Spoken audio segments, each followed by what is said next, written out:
Aujourd'hui, dans cette nouvelle série sur les ouvertures aux échecs, on parle à la découverte de la défense Alekhine, une ouverture audacieuse qui surprend souvent les blancs. Allons voir ce qui la rend si spéciale.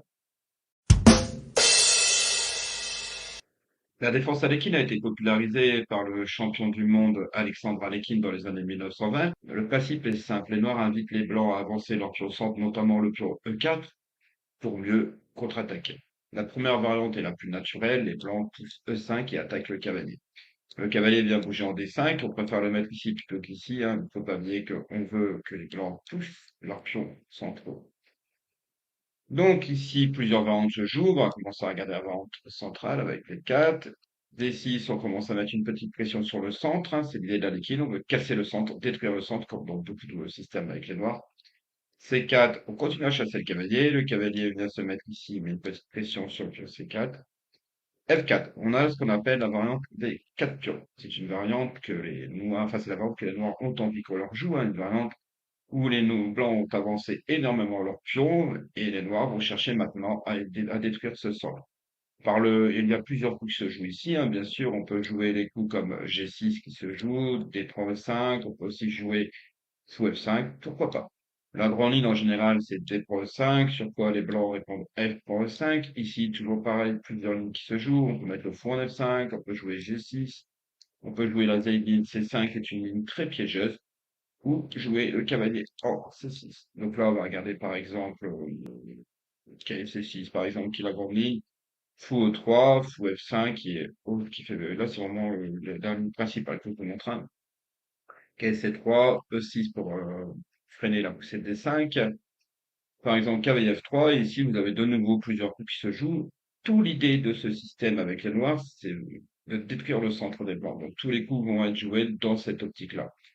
Vous pouvez d'abord décider de vous développer votre fourneau qui est la grande variante avec des jeux mémoire le plus vite possible à l'abri, et pourquoi pas faire une rupture à base de F6. C'est un plan qui se joue. Vous pouvez aussi jouer un autre plan à base de fou G4 avec l'idée Shoku Cavalier qui est le défenseur de D4. Et l'idée de fou G4, elle est double, hein. Si par exemple il joue fou E2, je peux prendre. Il est obligé de prendre plus ou moins avec le pion, puisque s'il prend pas, s'il prend comme ça, il y a le cavalier qui prend en C4. Ça peut être une idée intéressante, hein. Mais le G3S, c'est la grande ligne, et ici, normalement, c'est dame H4. Et ça continue. Donc, vous voyez déjà, vous arrivez dans cette première ligne, hein, que l'on appelle la bande des 4 pions, et on voit déjà le combat commence dès l'ouverture. C'est déjà très dur à jouer pour les deux joueurs. Les noirs adorent se jouer sur le système, parce que c'est un système très provocateur. On voit que les pions vont bien avancer. Et c'est pas si facile que ça de défendre ce centre. C'est pour ça que les blancs ont choisi d'autres systèmes. On peut voir, par exemple, ici, bon, c'est 4 et B6, on peut voir les variantes qu'on appelle les variantes d'échange. La variante d'échange est très très jouée, très très à la mode, hein. Vous avez deux variantes principales qui se jouent ici, C prend D et E prend D. C prend D est un très bon système, hein, pas de souci. Le petit inconvénient, c'est cette variante-là, base de K C3, on joue en G6, hein. Vous allez voir que sur les on joue souvent G6 pour mettre ce fou en G7, puisque on voit que le pion D4, c'est la cible, mais on voit aussi qu'on a des pions ici qui nous bloquent. Donc, le fianchetto est souvent naturel. Donc, il y a C3, ici fou E3, fou G7. Les blancs ne sortent pas très tôt leur cavalier, ils attendent. C'est pas la seule variante, hein. Il y a H3, il y a KF3, il y a fou 2, il y a plein de coups qui se jouent. Mais ils évitent de sortir très vite leur cavalier pour éviter les clouages à base de fou G4. C'est toute l'idée de ce système. Tour C1, petit roc, B3, on renforce le pion C4. Le coup là qu'il faut jouer, c'est E5 impérativement. Si vous ne jouez pas E5, vous allez vous faire étouffer. E5, D3, E5, prise, dame prend, auto prend. Et cette variante-là est tout à fait jouable pour les noirs. Au final, je pense qu'il y a quand même un léger chouïa en plus pour les blancs, mais c'est tout à fait jouable. Vous tenez des bonnes parties. Il y a pas mal de bouquins qui sont écrits là-dessus. Si vous voulez pas vous embêter avec tout ça, vous pouvez, un peu en arrière, jouer une autre variante que moi j'ai beaucoup joué quand j'étais plus jeune, hein, parce que la défense avec King, c'était ma première défense avec les noirs. La E prend D. Tout simplement, E prend D, c'est relativement. Alors c'est un peu plus passif, mais c'est beaucoup plus sympa à jouer. Et c'est pas si mal que ça. On peut jouer par exemple cavalier F3, fou E7, l'idée de ce fou, ça va devenir ici. Et tous les dés des blancs, des noirs, excusez-moi, dans ce système-là, si je mets très vite mon roi à l'abri, Ensuite, je vais essayer de pousser des 5 avec un cavalier qui vient là, un fou qui vient là, pour essayer de faire mal sur ce pion-là, tout simplement. Le fou, par exemple, pourrait venir clouer ce cavalier ici, si on nous laisse faire. Bon, c'est beaucoup de flèches, je vais essayer de remettre un petit peu de couleur pour bien vous faire comprendre. Je vais taper ici, ici. L'idée, souvent, c'est je fixe avec des 5. Et pourquoi pas un petit fou qui pourrait venir ici pour clouer ce cavalier. Un peu coloré, tout ça, mais en gros, c'est l'idée. Si vous connaissez cette idée-là, vous pouvez jouer ça devant là.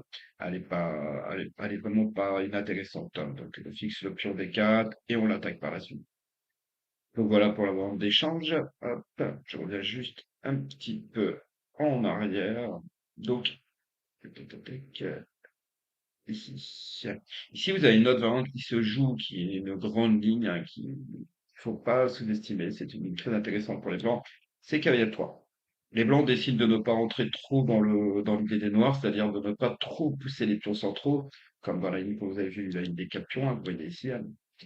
Tout simplement parce que les noirs, ils adorent ça et c'est exactement l'idée qu'ils ont envie de mettre en place. Et puis parce que tout simplement, la contre-attaque fonctionne plutôt pas mal. Donc cavalier 3, c'est une idée très intéressante, hein. On se propose de prendre le pion sur la prise du pion, de reprendre par le cavalier et d'obtenir des positions où on a un cavalier très dominant ensemble. Donc dessus, vous n'êtes pas obligé de jouer ça, c'est une des variantes. La vieille ligne, c'était fou G4 qui joue plus trop, enfin, ça joue plus trop si, ça joue encore, mais c'est, voilà. Aujourd'hui, on préfère jouer, excuse-moi, j'ai dû arriver. Sur cavalier F3, on préfère jouer le coup G6, tout simplement. G6, enfin, moi, c'est le coup que je préférais jouer quand j'étais plus jeune, avec des fous, excusez-moi, fou G7, hein, pour mettre la pression ici et menacer la prise là. Tout l'idée, c'est je vais me développer comme ça. Souvent, d'ailleurs, les blancs ici vont jouer le coup fou C4. Vous pouvez jouer ça. Si vraiment vous aimez pas, vous pouvez aussi jouer ligne avec C6 qui existe. Et vous pouvez aussi mettre le cavalier en B6 pour prévoir le coup là. Bon. Et l'autre idée, fou F5 aussi qui joue, que je connais pas très bien, mais moi je connais surtout les idées fou G4 et G6 qui sont les idées les plus jouées, hein, tout simplement. Donc à partir de ici, on n'est pas obligé bien sûr de jouer comme ça, on peut aussi chasser le cavalier tout de suite et se dire ok, bah, je continue à te chasser. C'est ce qu'on appelle la variante de chasse. Sur cette variante-là, les blancs peuvent pousser des 4, ou peuvent faire caler C3, peu importe.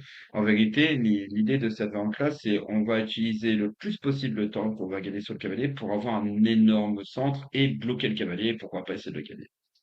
Ici, on va regarder par exemple cahier C3, E6. N'oubliez pas que c'est une découverte, hein. C'est pas, je vous montre pas les lignes entièrement. Si vous voulez que je fasse des vidéos plus complètes dessus, vous pouvez me le demander en commentaire. Il n'y a vraiment aucun problème j'essaierai de faire des vidéos plus complètes. Là, c'est plutôt à la découverte des systèmes. Donc, par exemple, D4, ici, on peut jouer KSC3, on peut jouer plein de tout. Les grands maîtres, en général, KSC3, B3, C3, et B6 ou D6 sont les deux coups joués. B6, pour casser cette chaîne de pions.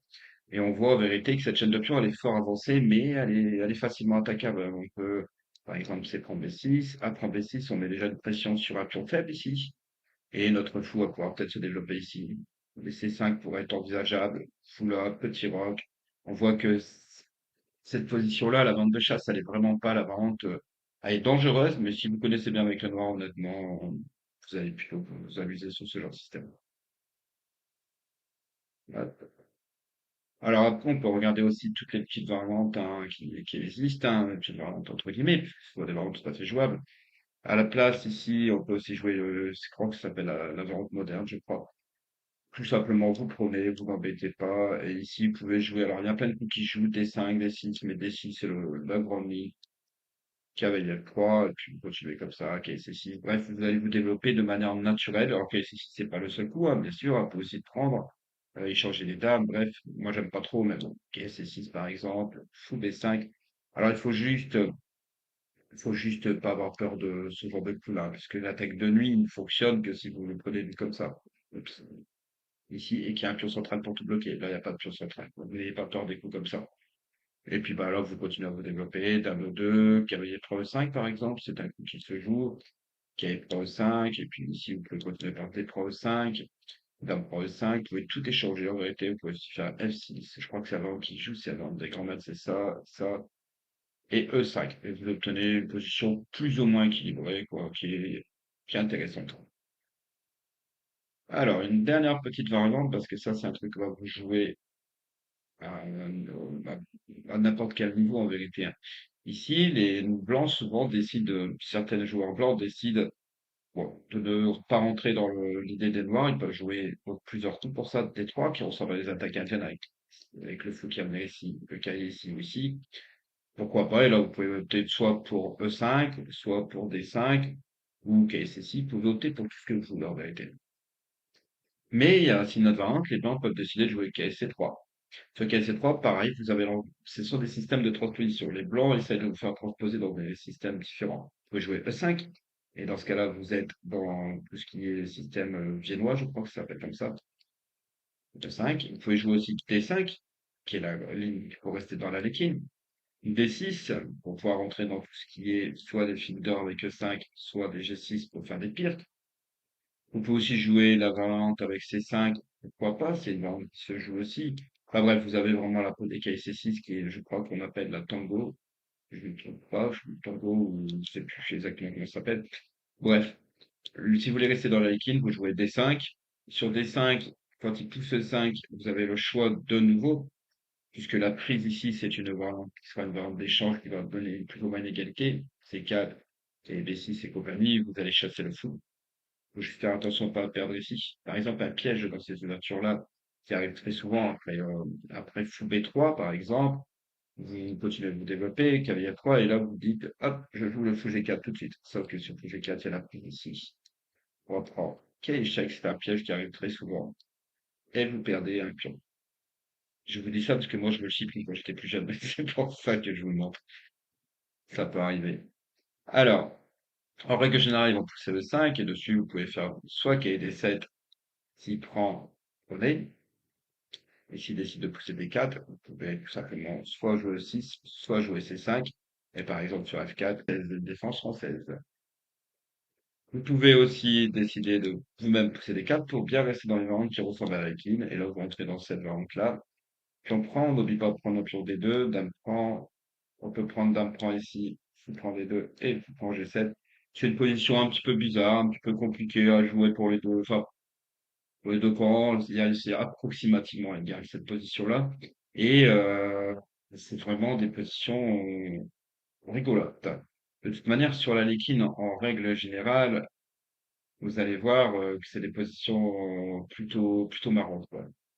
Vous allez toujours obtenir des positions marrantes. Donc la Léquine, elle est parfaite pour les joueurs qui aiment un jeu dynamique, un jeu tactique, un jeu provocateur, qui n'ont tout simplement pas envie de se laisser faire par les blancs. Si tu aimes sortir des sentiers battus, surprendre ton adversaire et jouer sur la contre-attaque, c'est une excellente défense à maîtriser, qui est peu connue, hein, malgré tout. Voilà pour cette rapide découverte de la défense à l'équine et de ses variantes principales. Dis-moi en commentaire si tu l'as déjà joué ou si on te l'a déjà joué. Dis-moi aussi si tu veux que je te fasse une vidéo beaucoup plus longue pour approfondir un petit peu les variantes. Abonne-toi et active la cloche pour ne rien manquer à cette série sur toutes les ouvertures à peu près, hein. Dans les prochaines vidéos, on traitera des défenses, peut-être de la défense française, je pense.